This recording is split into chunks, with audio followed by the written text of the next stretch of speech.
memulai pembelajaran kita pada pagi hari ini, alangkah baiknya kita awali kegiatan hari ini dengan berdoa bersama. Yang bertugas untuk memimpin doa, silakan bisa maju ke depan. Duduk sini ya. Tangan dilipat di atas meja. Berdoa mulai.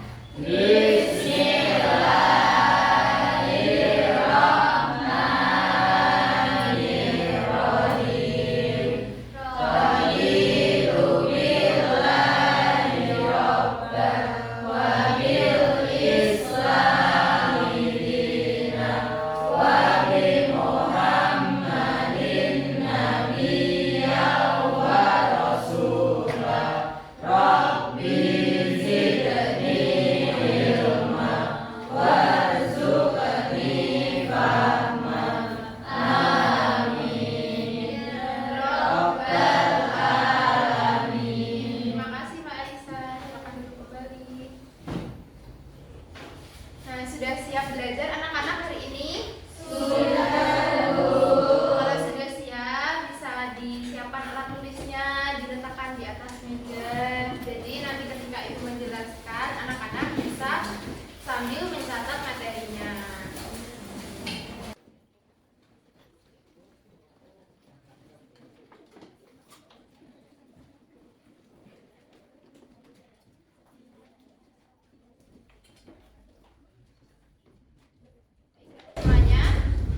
Adakah yang hari ini tidak hadir? Ibu presentasi satu persatu saja ya. Ya. Muhammad Edi Ubaidillah. Ririn Diana Filasari. Hadir Bu. Ririn Mailina Monika. Syifa Distiananda Putri. Hadir Bu.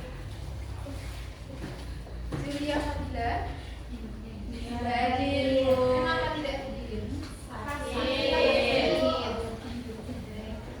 Nadia Bintang Karyadi.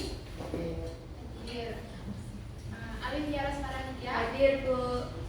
Baik, yang tidak hadir hanya Julia Fadila ya, karena sakit. Kita doakan semoga yang sakit segera diberi kesembuhan. Amin.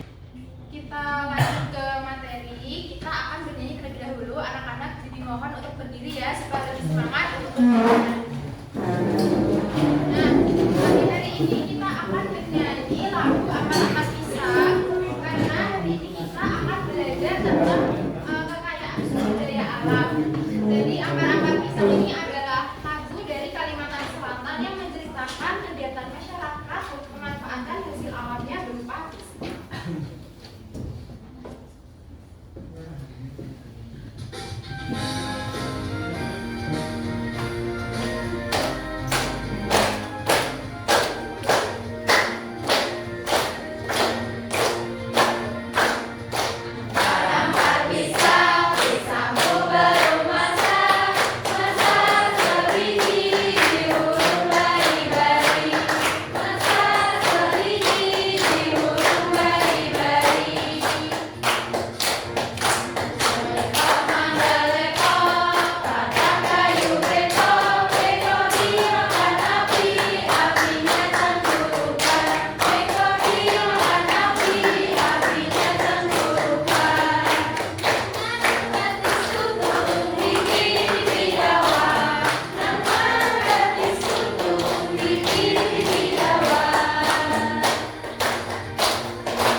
Anak-anak semuanya, pada minggu lalu kita sudah belajar tentang kekayaan alam, tapi yang berupa flora dan fauna.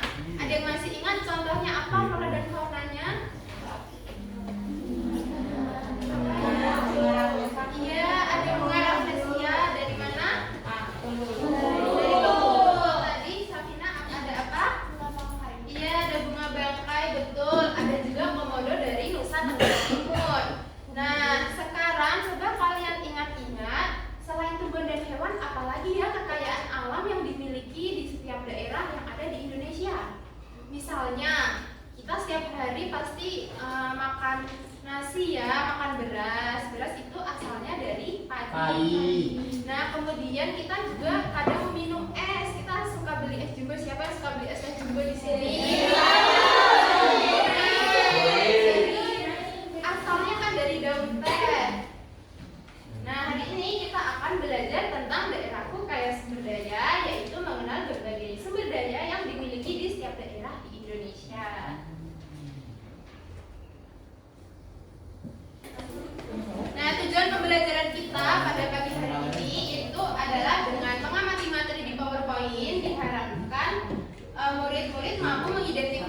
jenis sumber daya alam dan hasilnya di daerah sekitar dengan tepat. Kemudian dengan berdiskusi kelompok nantinya mengenai kondisi alam, murid-murid ini mampu menganalisis hubungan antar jenis sumber daya alam di suatu daerah dan menyajikannya secara runtut dan logis. Yang selanjutnya dengan mengisi LKM atau lembar kerja murid melalui pemecahan masalah dari misteri box tentang kekayaan sumber daya alam, murid-murid mampu mengevaluasi kondisi sumber daya alam dan menilai berbagai alternatif solusi serta mengambil keputusan yang mencerminkan sikap peduli terhadap pelestarian sumber daya alam. Nah, pernahkah anak-anak itu melihat sawah, laut, atau perkebunan di dekat tempat tinggal kalian? Di sini siapa yang rumahnya dekat sawah? Saya.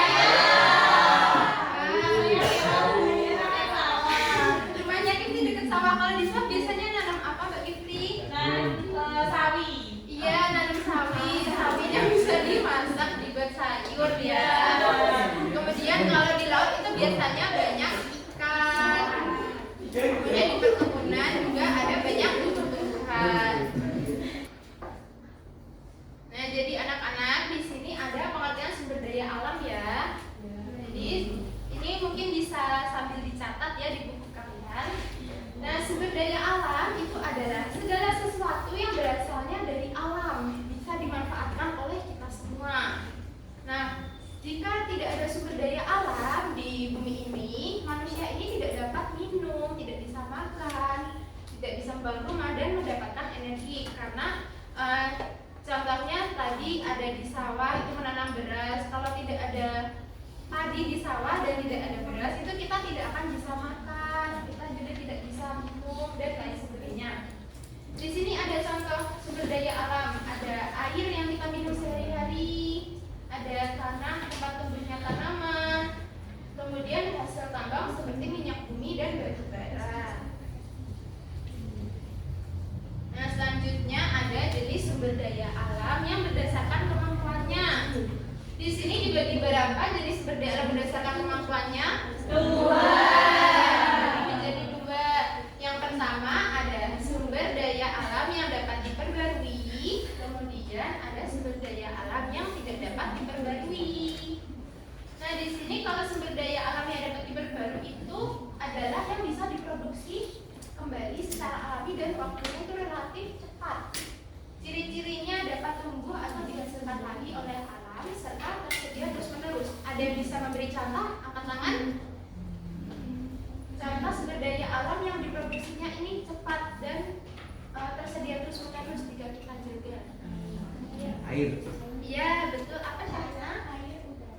Iya, air, udara, betul. Tangan biasanya. Kemudian yang kedua ada sumber daya alam yang tidak dapat diperbarui.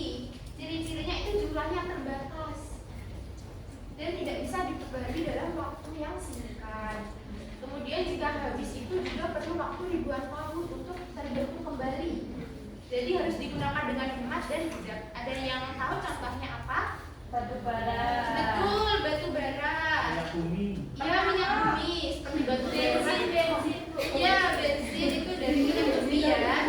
Jadi bensin, batu bara, minyak bumi itu kalau habis kita butuh waktu ribuan tahun untuk mendapatkan itu sumber daya alamnya lagi.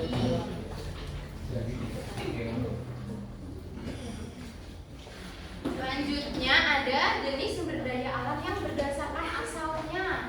Di sini ada dua juga ya, ada hayati dan non hayati. Nah, kalau hayati itu berasal dari makhluk hidup, ciri-cirinya dapat berkembang biak, dapat diperbarui, serta perlu dijaga keseimbangannya agar tidak punah. Ada yang bisa memberi contoh sumber daya alam hayati apa? Komodo. Boleh, mungkin maksudnya Mbak Olive adalah hewan-hewan ya. Nah, di sini juga contohnya ada padi, ada hutan, ada ayam, ada kayu yang merupakan hasil hutan. Nah, kemudian untuk yang non hayatinya ini berasal dari benda mati seperti tanah, air dan udara yang tadi sudah disebutkan oleh Mbak Syafin. Kemudian batu bara, minyak bumi, tadi yang sudah disebutkan oleh Mas Edi. Nah, selanjutnya ini ada budidaya sumber daya alam di setiap daerah.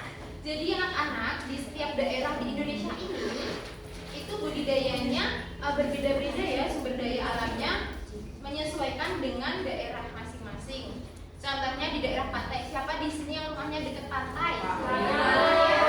Aisyah rumahnya dekat pantai. Kalau di sana banyaknya apa yang dihasilkan dari ikan asin? Iya, ada ikan asin. Iya betul, seafood, cumi-cumi ya. Rumput laut juga boleh.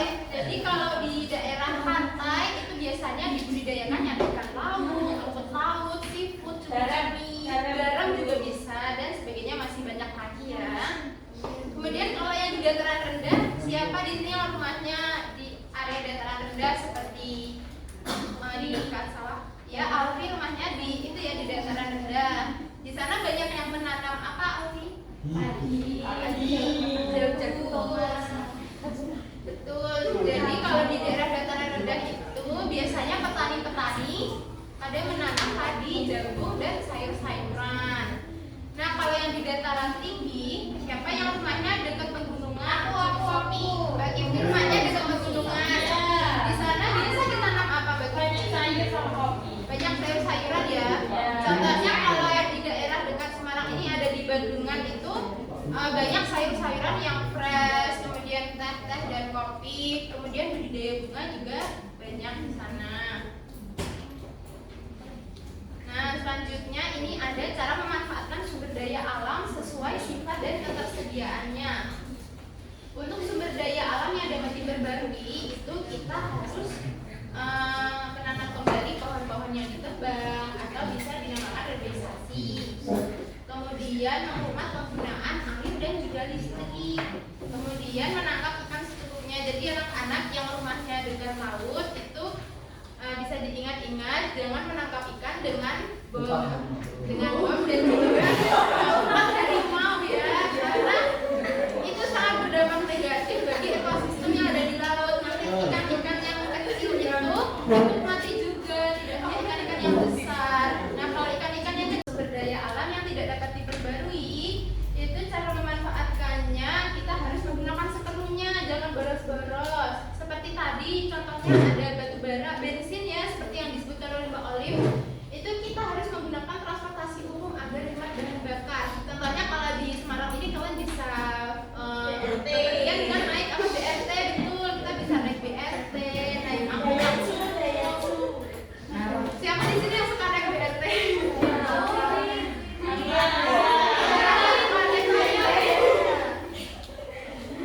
Kemudian kita juga harus daur ulang barang dari plastik, limbah-limbah plastik supaya tidak mencemari alam. Nah, dampaknya apa kalau sumber daya alamnya tidak kita jaga atau disalahgunakan? Contohnya kalau sebuah daerah yang sudah cantik, misalnya kemarin ada berita yang Raja Ampat itu mau dijadikan lahan pertambangan ya. Sayang ya kalau daerah secantik itu dijadikan lahan tambang, nanti berasanya lingkungannya rusak, betul. Kemudian hewan-hewan dan tumbuhannya juga bisa punah, bisa juga menyebabkan bencana alam seperti banjir dan juga kekeringan. Baik, sekian yang dapat Ibu sampaikan materinya. Selanjutnya anak-anak akan Ibu ajak untuk bermain mystery box di sini. Ibu sudah menyiapkan mystery box-nya. Mystery box daerahku kaya sumber daya. Jadi nanti akan Ibu bentuk kalian menjadi 6 kelompok. Jadi satu kelompoknya ada yang 6, ada yang 7 ya. Ya, Bu. Bebas berkelompok. Nanti perwakilan setiap kelompoknya satu anak saja maju ke depan untuk mengambil isi dari mystery box ini. Bisa dipahami? Bisa. Oke, silakan 6 anak perwakilan maju ke depan ya.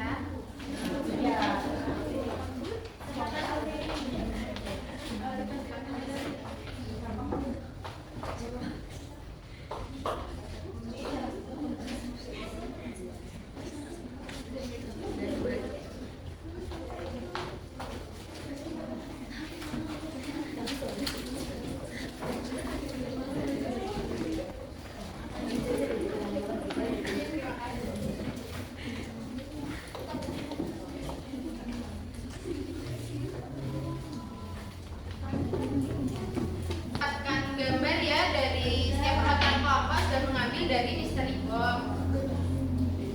Nah, selanjutnya anak-anak akan mengerjakan LKM.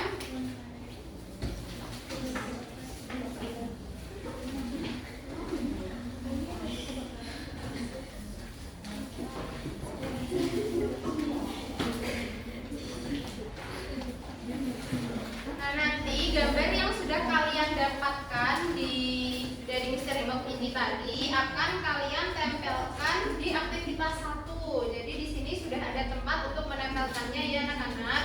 Nah, selanjutnya nanti kalian bisa menjawab pertanyaan-pertanyaan di aktivitas 2. Itu disesuaikan dengan gambar yang masing-masing kelompok sudah dapatkan. Bisa dipahami ya anak-anak? Bisa, Bu.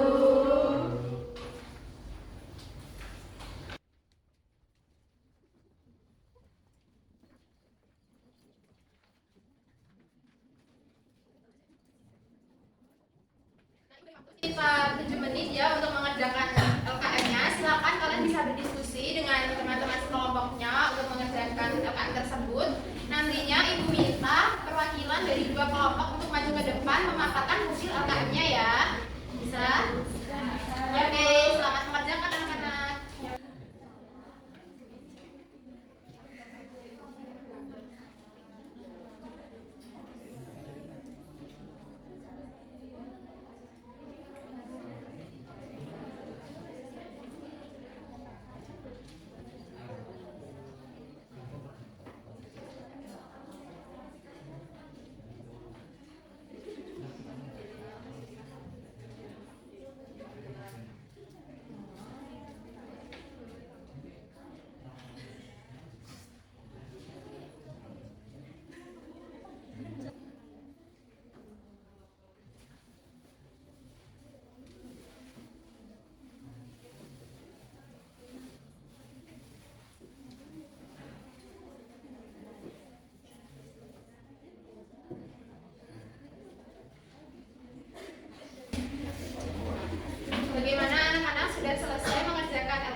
tidak dijaga itu ada kelangkaan. Ya, bahan bakarnya nanti jadi langka karena di itu terus menerus ya berarti terus Ya, itu menerus. lingkungannya juga bisa rusak. Iya, karena ditambang terus menerus lingkungannya jadi rusak. Habis itu cara melestarikannya yaitu gunakan secukupnya, tidak berlebihan. Betul. Terima kasih Kak Ririn.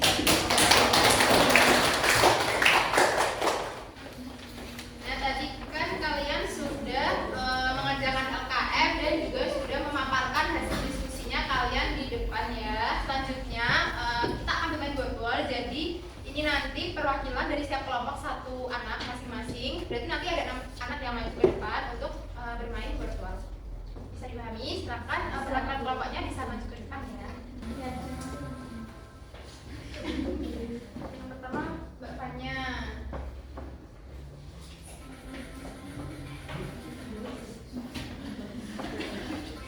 Nah ini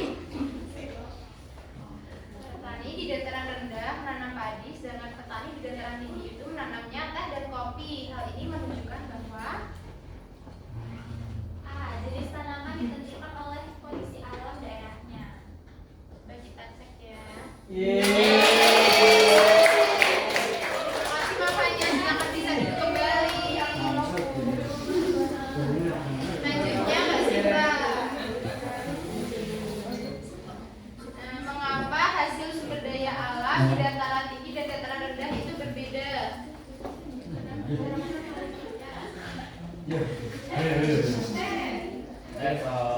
Ini apa ya? Karena jenis tanah dan Suhu udaranya berbeda. Betul. Ini Mbak Sindra. Terima kasih ya. Selanjutnya Mbak Nanda.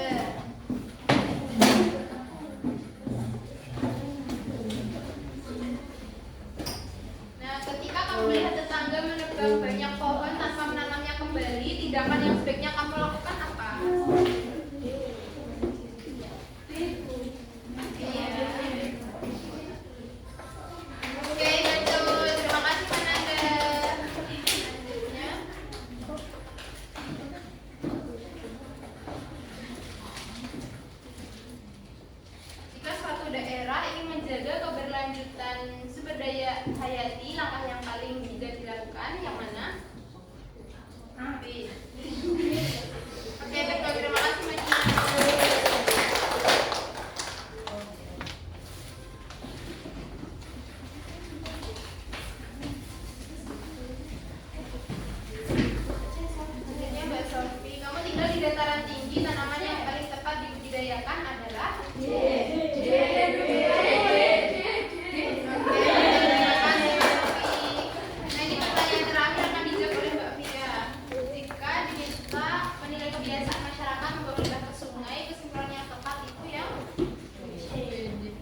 terima kasih anak-anak semuanya karena sudah berpartisipasi aktif pada kegiatan pembelajaran kita pada pagi hari ini. Ibu harap kalian tetap semangat untuk belajar, tetap jaga kesehatannya.